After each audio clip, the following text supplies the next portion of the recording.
कौवे का जामुनों का एक पेड़ था। सुंदरी, जामुन पता है, मुझे डर है कि कहीं कोई चोर हमारे जामुन न चुरा ले। कालू, हम ऐसा करते हैं कि अपने जामुनों की रखवाली के लिए किसी पक्षी को रख लेते हैं जो दिन रात हमारे जामुन के पेड़ की रखवाली करेगा। कालू कौवा सुंदरी को भी बैठे बातें कर रहे थे, तभी वहाँ एक तोता आ जाता है। साहब, कई दिनों से भूखा हूँ, मुझे खाने को कुछ जामुन दे दो। तोते, अगर तुम हमारे जामुन के पेड़ की रखवाली करोगे तो हर रोज तुम्हें जामुन खाने को मिला करेंगे। मैं तो घर से काम ढूंढने ही निकला था, अगर आप मुझे इस काम पर रख ले तो बड़ी कृपा होगी आपकी। मगर याद रखना, कोई कितना भी भूखा हो, तुमने उसे जामुन नहीं देना, फिर तभी हम तुम्हें जामुन रोज दिया करेंगे। फिर तोता कालू कौवा सुंदरी कौवे के पास काम पर लग जाता है। कौवा और कौवी आराम से अपने घर में सोते और पके हुए जामुन खाते और हर रोज वो तोते को जामुन दे देते। कालू जी, जामुन थोड़े कम रह गए हैं, ऐसा ना हो कि तोता हमसे जामुन ले जाए और बाद में चोरी करके और खा जाए। मैं आज से हर रोज अपने पेड़ के जामुन गिन लिया करूंगी। फिर सुंदरी कौवी जामुन गिनने लगती है। 1, 2, 3, 4, 5। सुंदरी कौवी जामुन गिन लेती है। सुंदरी और कालू घर चले जाते हैं और तोता अपने काम पर आकर बैठ जाता है। मम्मा, मुझे बहुत भूख लगी है। बेटा, क्या करूं? जंगल में तो सूखा चल रहा है, एक दाना भी नहीं मिला आज मुझे।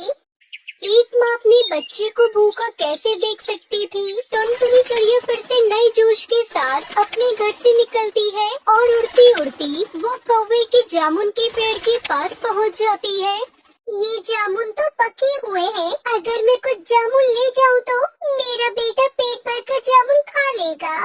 टुनटुनी चिड़िया ऐसा सोचकर तोते के पास जाती है।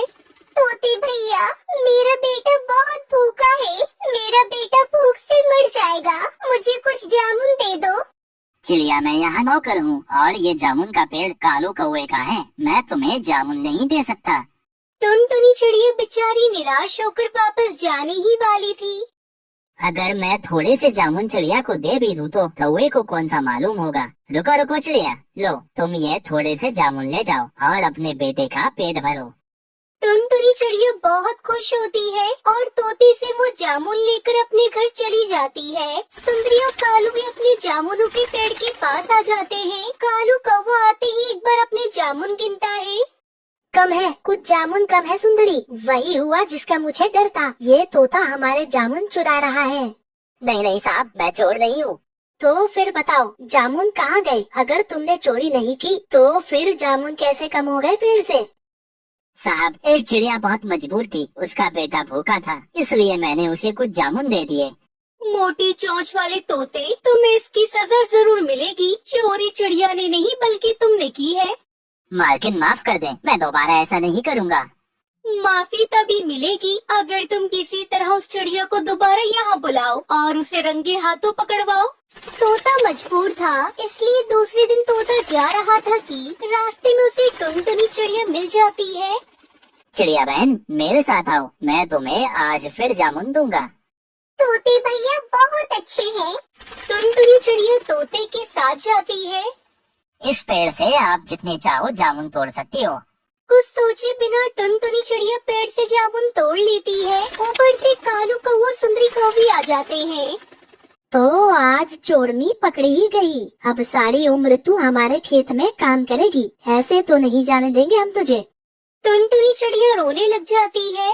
मुझे माफ कर दे कौवे भाई और कौवी बहन, मैंने तो तोते से पूछकर जामुन लिए हैं। तोते ने मुझे आवाज दी थी, इसलिए मैं जामुन लेने आई हूँ, मैंने चोरी नहीं की। हाँ तोते, सच सच बता, क्या बात है? तोता चुप रहता है। वो अपनी जान बचाने के लिए टुनटुनी चिड़िया को फंसा देता है। इसका मतलब चिड़िया तुम ही चोर हो। सुंदरी, इसे रस्सी से बांध लो। सुंदरी कौवी टुनटुनी चिड़िया को रस्सियों से बांध देती है। मुझे जाने दे, मेरा बेटा घर में मेरा इंतजार कर रहा होगा, मुझे इतनी बड़ी सजा ना दे। शाम हो गई मगर मम्मा अभी तक नहीं आई, अब तक मम्मा घर आ जाती है। गोलू अपनी मम्मा को देखने के लिए अपने घर के बाहर जाकर बैठ जाता है। हरिया तोता वापस अपने घर जा रहा था। बेचारा ये बैठा अपनी माँ का इंतजार कर रहा है और उधर कौवे ने इसकी माँ को बांधा हुआ है। जाते जाते तोता गोलू से कहता है, तुम्हारी माँ कौवे के जामुन के पेड़ के पास है, वहाँ जाओ। गोलू तोते की बात सुनकर जल्दी उड़ता है और जल्दी से कालू के पेड़ के पास जाता है। छोड़ दो मेरी मम्मा को, आपने रस्सी से क्यों बांध रखा है? ये चोरनी है, हमने इसे जामुन चोरी करते पकड़ा है और एक चोरनी की यही सजा है। कौवे भाई, मुझे और मेरे बेटे को जाने दे, हम आज के बाद दोबारा यहाँ वापस कभी नहीं आएंगे। चोरी का दंड देना होगा। चिड़िया अपने बेटे से कहो कि हमें चोरी का दंड ला कर दे, फिर ही हम तुम्हें छोड़ेंगे। मेरा बेचारा बेटा आपको पैसे कहाँ से लेकर देगा? ठीक है, मैं आपके जामुनों के पैसे ले आता हूँ। गोलू वहाँ से उड़ता है। घर में तो कुछ था ही नहीं, इसलिए गोलू उड़ता उड़ता पहाड़ों की तरफ निकल जाता है। गोलू जा ही रहा था कि उसे नदी में पानी हिलता हुआ कुछ दिखाई देता है। वो देखता है कि एक चील का छोटा सा बच्चा नदी के पानी में गिरा हुआ था। गोलू बहुत आराम से उस चील के बच्चे को उठाकर उसके घोंसले में रख देता है। तभी उस बच्चे की माँ चील भी वहाँ आ जाती है। मम्मा, आज इस छोटे से चिड़ी ने मेरी जान बचाई है। मैं खेल रही थी कि नदी के पानी में गिर गई। बच्चे तुम बहुत अच्छे हो, तुमने मेरी बेटी की जान बचाई है। आंटी, अब मुझे जाना होगा। मैं कुछ पैसे लाऊंगा तो फिर एक कौवे मम्मा को आजाद करेंगे। क्या तुम्हारी मम्मा को कौवे ने पकड़ा हुआ है? गोलू रोने लग जाता है। मेरी मम्मा ने उनके पेड़ से थोड़े से जामुन तोड़ लिए थे। उन्होंने मम्मा को बंदी बना लिया है। अच्छा तुम परेशान मत हो, चलो मेरे साथ जल्दी से। ये कहकर चील गोलू के साथ कालू कौवे के पास जाती है।